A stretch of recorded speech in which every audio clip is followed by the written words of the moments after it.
This is the Harley Davidson Street Bob 107 and we're going to give it a thorough review. We actually reviewed this bike a couple of years ago in 2018 before we became a proper bike channel, but we decided to revisit this bike because we really liked it. So the Street Bob's fitted with the 107 cubic inch engine, which is a 1746cc. Now that sounds like a lot on paper, but Harleys are all about low-end grunts and lots of torque.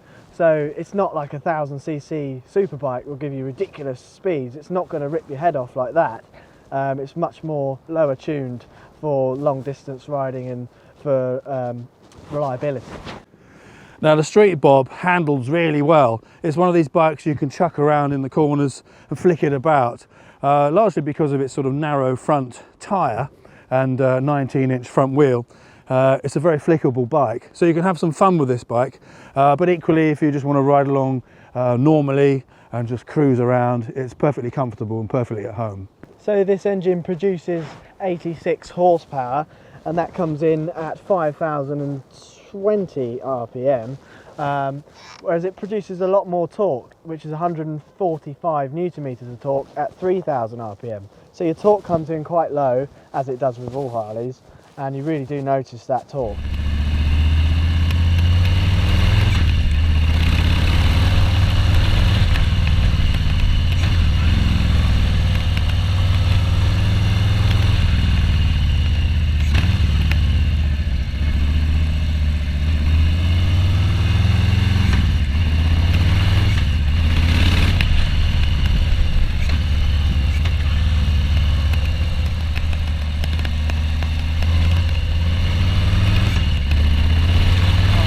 It's got quite a lively engine. This has got a stage 1, which we'll go into later, but it's quite lively, so when you open it up it really does shift and it's very responsive.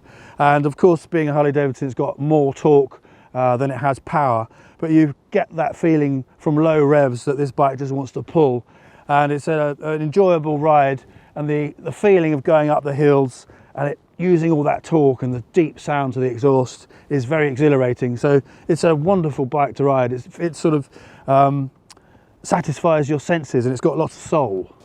The seat height on this bike is 680 millimeters, and for me, I'm 6'1". I think this is pretty much the perfect riding position.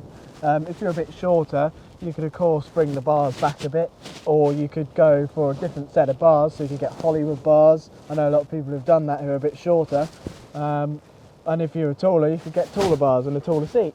So it really is quite versatile with what height you are. Now it's got a single disc brake at the front and a single at the rear, obviously.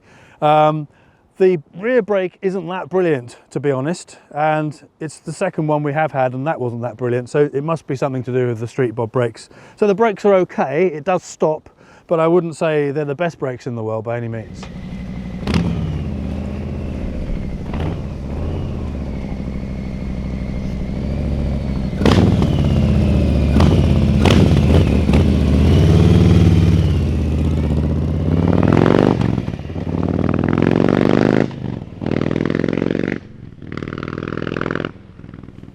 It's got a 13.2 litre fuel tank and it does 43 miles per gallon. You've got a rake of 30 degrees on this bike, which is the angle of the headstock, and you've got a trail of 157.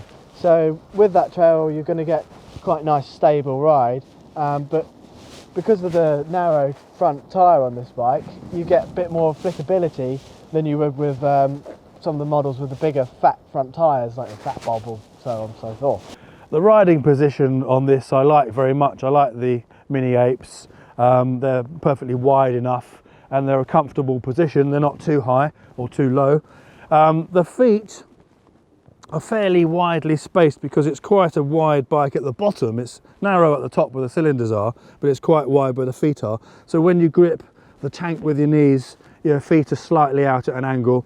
That's not a problem, of course, and you can slightly touch the air filter with the side of your leg there, but that's the same on lots of the Harleys, so they're a little bit difficult to grip the tank when you're accelerating. The Street Bob starts at £12,295. Of course it depends on what colour you go for, and what options you put on it, but that is the base price for the Street Bob. The wheelbase on this bike is 1630 millimeters, which is pretty long, so if you are tall, it's not going to look like a child's bike underneath you. One of the things we emphasise is the wheelbase, because it's not all just about the seat height and all that sort of thing for how tall you are. The wheelbase is quite a big factor that people seem to brush past. It's fitted with a USB port just down here. The Street Bob weighs 297 kilograms, and that's not too heavy compared to a lot of the other Harleys. And you do notice that when you're manoeuvring it about, say, in a car park or something, it doesn't feel too heavy.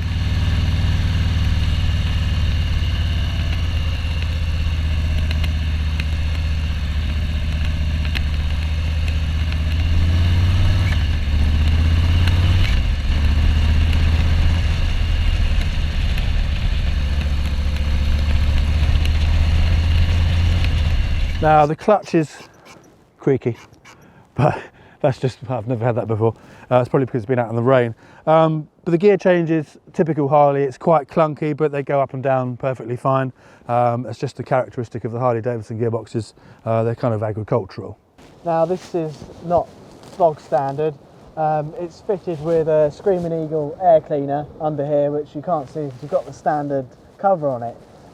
That's actually, if you've got one of these cleaners with a big air filter on show, they're not actually as good because they suck in all the, if there's any wet water or dust and stuff, it sucks it in, and it's not really that good for the engine, so you're better off keeping that on there.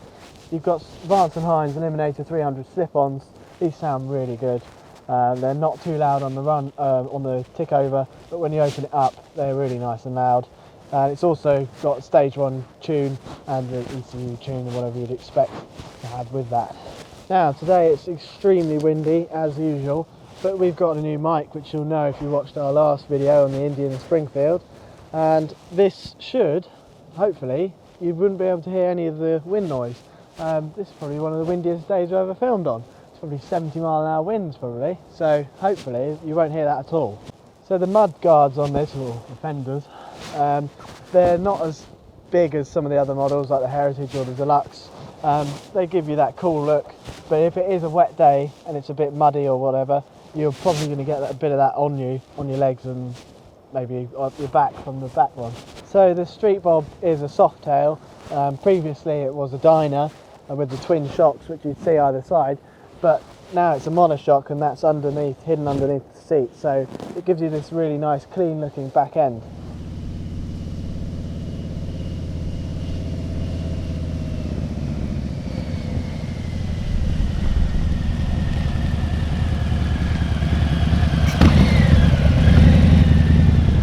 Now the foot position on this, they're mid controls if you like. They're not all the way back to where the midline would be.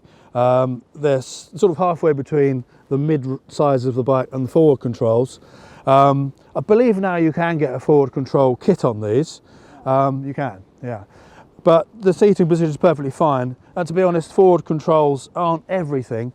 And you do find that you're perhaps slightly better in control of the bike when your feet are in the sort of centre of the gravity of the bike. So it's perfectly fine. My knees are bent, but that doesn't bother me.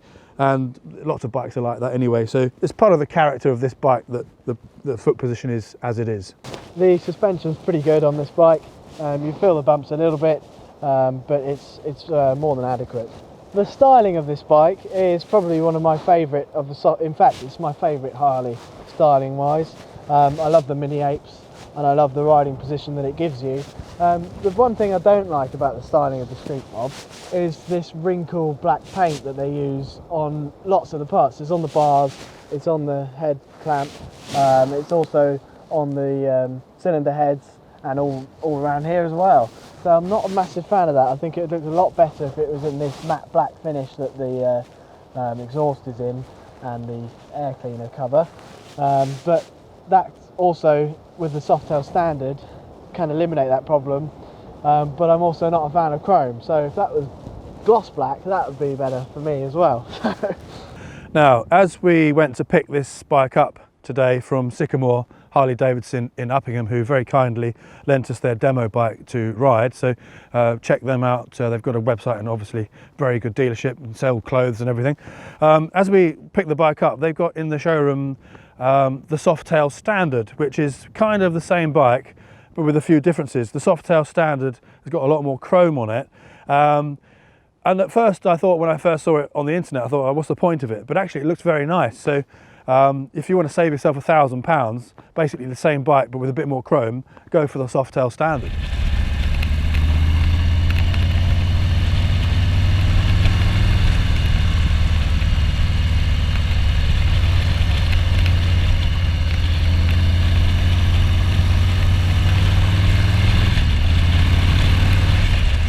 Now the mirrors on this are okay. I can see probably just over, well, about 3/4 of the mirror or the road behind me, which is okay. That's pretty good. Some bikes you can't see anything because they're too low. Having higher bars is better for rearward visibility in terms of the mirror, so that's okay. So if you were deciding between this and any of the other Softails, this is the best value for money bike that Harley offer, in our opinion. You could spend up to 20 grand on a Softail. You could also spend up to 12 grand on a custom Sportster, and this is realistically a much better bike. The only real difference between choosing between this and the Softail Standard would be the colour. If you prefer chrome and you like brushed aluminium look, then you'd go for the Softail Standard. If you prefer the more blacked out look, you'd go for this bike. That's really up to personal preference. Now on this you've got the tiny little what would you call it, dash incorporated into the handlebar mount here, which is nice because it's very small. It doesn't sort of spoil the look of the bike, and you can read what you need to read perfectly okay, and you can flick through with the handlebar to look at the RPM or how many miles you've done or the range you've got on the tank, etc. So that's perfectly good, and yeah, no problems on that. So as I mentioned, this has got the Eliminator 300 slip-ons. We've got those on the Heritage that you own. They're slightly different fitment to the Heritage. These will fit all the other Softails apart from the Heritage and Deluxe. They sound really, really good. They're not too loud on the overrun, so if you're going past a horse or whatever, you can shut off and you're not going to scare the living daylight out of them. But on the other hand, if you do want to open it up and be loud, you can, and they sound absolutely amazing. A nice deep tone, sort of like a deep puffing of air. That's the best way to describe it, like a cannon. It's very, very nice exhaust.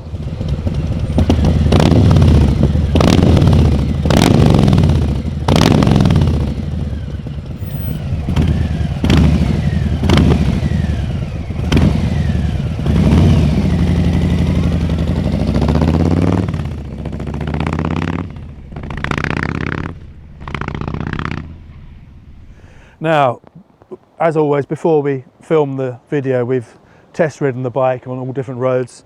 On the dual carriageway or the motorway at 70 miles an hour, it's easy to ride, it's comfortable. It's only pulling about 2,550 RPM, so that's very low. And all the torque comes in, the peak comes in at 3,000 RPM. So at that sort of speed on the motorway, you can just open it up and overtake anything. When you get off the motorway into the villages and the windy roads, it's a lot of fun, and you can chuck it about, as I said before. So it's a great fun bike to ride. And in the town, of course, it's ever so good. So if you were commuting on it, it would be perfectly fine. So it's a good all-round bike. On Harley Davidson's website, it says that you can restrict this bike to be compliant with the A2 licence. But this being 86 horsepower, you're bringing it down by 39 horsepower to 47, which is the requirements for the A2 licence. We haven't ridden one that's been restricted, but I can imagine that it's probably quite sluggish and probably not very nice to ride. You're probably better off getting a smaller bike like the Iron, because then you're only restricting it by 2 or 3 horsepower. Now the stand on this is the same as all the Softails. It's nice and compact, and it doesn't get in the way, but when you put the bike on the stand like now, it's grabbed onto the tarmac and it hasn't fully extended, so the bike will then lean over onto the stand and you'll see it hasn't quite gone out as far as it should go. So it needs a little foot that sticks up so it can slide out better. because sometimes if it hasn't gone all the way and you put it on the stand and it rocks over on its spring, the bike will fall over. So that is a design flaw.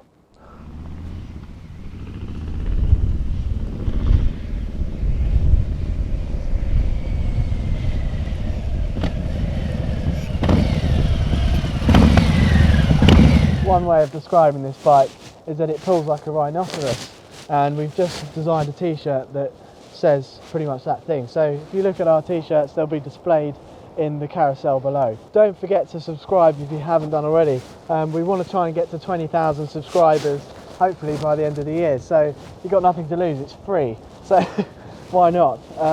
Also leave a like on the video, tell us in the comment section below what you think of this bike. Would you get this or the Softail standard? And we've got plenty more videos coming. So we've got some Triumphs in the lineup, a BMW R18 for a second video. So keep your eyes peeled for that.